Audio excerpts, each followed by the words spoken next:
चलिए आज आपको लेके चलते हैं त्र्यंबकेश्वर ज्योतिर्लिंग का दर्शन कराने। त्र्यंबकेश्वर ज्योतिर्लिंग जो स्थित है नासिक में। हम कर रहे हैं 12 ज्योतिर्लिंग यात्रा और 12 ज्योतिर्लिंग यात्रा के पड़ाव में हम अभी है महाराष्ट्र के ज्योतिर्लिंग दर्शन में। महाराष्ट्र में हमने भीमाशंकर ज्योतिर्लिंग का दर्शन ऑलरेडी कर लिया है। हम अभी है नासिक में। नासिक में गोदावरी जी का दर्शन के बाद हम जा रहे हैं त्र्यंबकेश्वर का दर्शन करने। हम नासिक से बस के माध्यम से जाएंगे त्र्यंबकेश्वर ज्योतिर्लिंग का दर्शन करने। केवल मात्र 40 किलोमीटर की दूरी में स्थित है त्र्यंबकेश्वर ज्योतिर्लिंग। नासिक के ओल्ड सीबीएस बस स्टैंड से आपको मिल जाएगा त्र्यंबकेश्वर जाने के लिए बस। हमने पंचवटी से भोर के 4 बजे बस लेके चले थे त्र्यंबकेश्वर ज्योतिर्लिंग के लिए। सुबह के समय होने के कारण 4 बजे यहाँ पे पंचवटी में बस मिल जाता है। हमने यात्रा शुरू ही किया था एमएसआरटीसी के बस में और वो बीच में खराब हो जाने के कारण हम लोगों को थोड़ा परेशानी झेलना पड़ा। कुछ देर रुक के दूसरे बस के इंतजार करने के बाद हम लोगों को बस मिल गया है और हम जा रहे हैं त्र्यंबकेश्वर ज्योतिर्लिंग दर्शन के लिए। आप अगर महाराष्ट्र में आए हैं, आपको सरकारी बस के अलावा यहाँ पे कुछ सुविधा नहीं मिलेगा और सरकारी बस में अगर ट्रेवल आप करेंगे तो आपको थोड़ा बहुत परेशानी झेलना पड़ सकता है। पर यहाँ पे महिलाओं के लिए आधा शुल्क लिया जाता है, जो एक अच्छी बात है। ऐसे ही चलते हुए हम सफ़र का शुरुआत कर लिए हैं और ब्रह्मगिरी पर्वत हमें देखने को भी मिल रहा है। अब थोड़ी देर में हम पहुँच जाएंगे त्र्यंबकेश्वर ज्योतिर्लिंग में। हमने बस में लगभग 1 घंटा 20 मिनट का सफर तय किया है। महाराष्ट्र में हमने पहले भीमाशंकर ज्योतिर्लिंग का दर्शन किए थे, जिसके लिए हम पुणे से गए थे। त्र्यंबकेश्वर दर्शन के लिए हम लोग नासिक से निकले हैं और नासिक से ही ये बहुत पास पड़ता है। हम अभी पहुंच गए हैं त्र्यंबकेश्वर ज्योतिर्लिंग के बस स्टैंड में। यहाँ से हम पैदल जाने वाले हैं त्र्यंबकेश्वर ज्योतिर्लिंग मंदिर तक।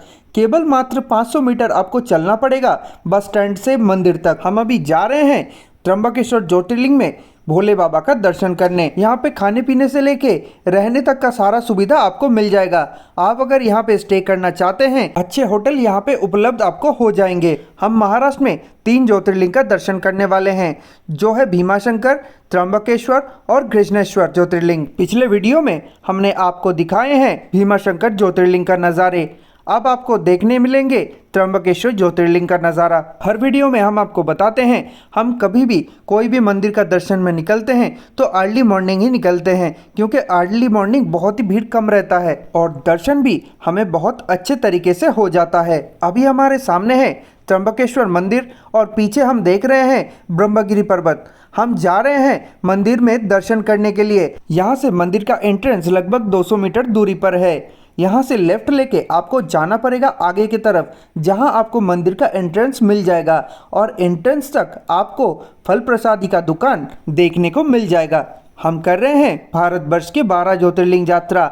हमारे साथ जुड़ने के लिए हमारा channel travel with Anik Haldar को सब्सक्राइब कर लीजिए। नोटिफिकेशन पाने के लिए बेल आइकॉन दबाना मत भूलिएगा। इस वीडियो के अंत में हम बताने वाले हैं इस ट्रिप पे आपको कितना खर्चा आने वाला है।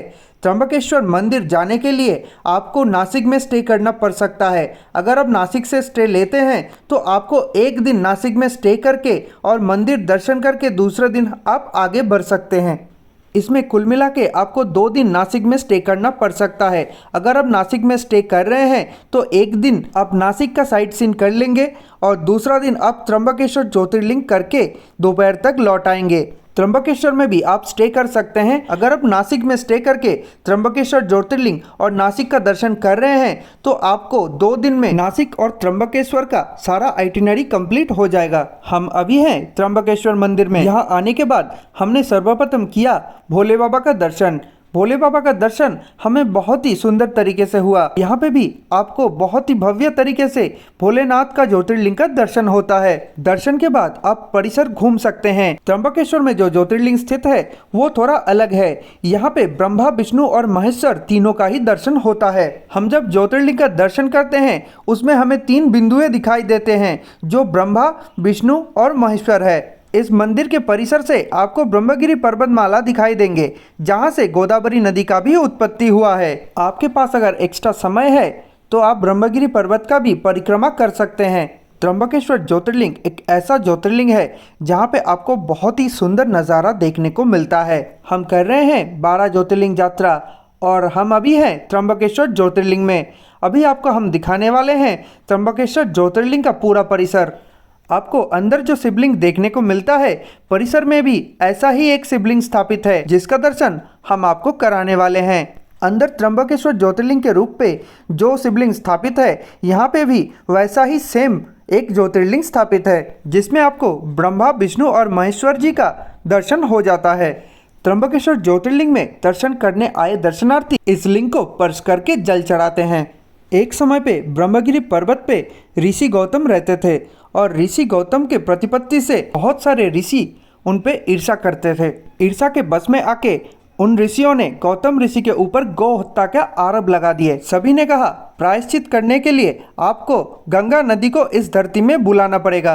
तब गौतम ऋषि ने एक शिवलिंग का स्थापना करके महादेव का आराधना करने लगे गंगा को धरती में लाने के लिए। तब महादेव प्रसन्न होके गंगा जी को इस स्थान में बहने के लिए बोले। तब देवी गंगा जी ने कहा अगर शिव जी भी इस स्थान में विराज करेंगे तभी इस स्थान में वो भी प्रकट होंगे। गंगा जी के इस प्रकार कहने पे शिव जी इस स्थान में त्र्यंबकेश्वर ज्योतिर्लिंग के नाम पे विराजित हो गए और गंगा नदी इस स्थान में गौतमी नदी के नाम से बहने लगी और गौतमी नदी का ही एक नाम गोदावरी नदी है और तभी से ही ये स्थान त्र्यंबकेश्वर ज्योतिर्लिंग के नाम से प्रसिद्ध हुए। यहाँ पे 3 पर्वत स्थित है जो ब्रह्मगिरी, नीलगिरी और गंगा द्वार के नाम से प्रसिद्ध है। गंगा द्वार पर्वत में स्थित है गोदावरी जी का मंदिर। यहाँ से ही उत्पत्ति हुआ है गोदावरी जी का।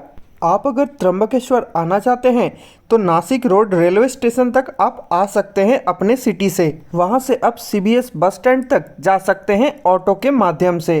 अगर आप हमारे तरह नासिक और त्र्यंबकेश्वर एक साथ करना चाहते हैं तो पंचवटी में स्टे कर सकते हैं।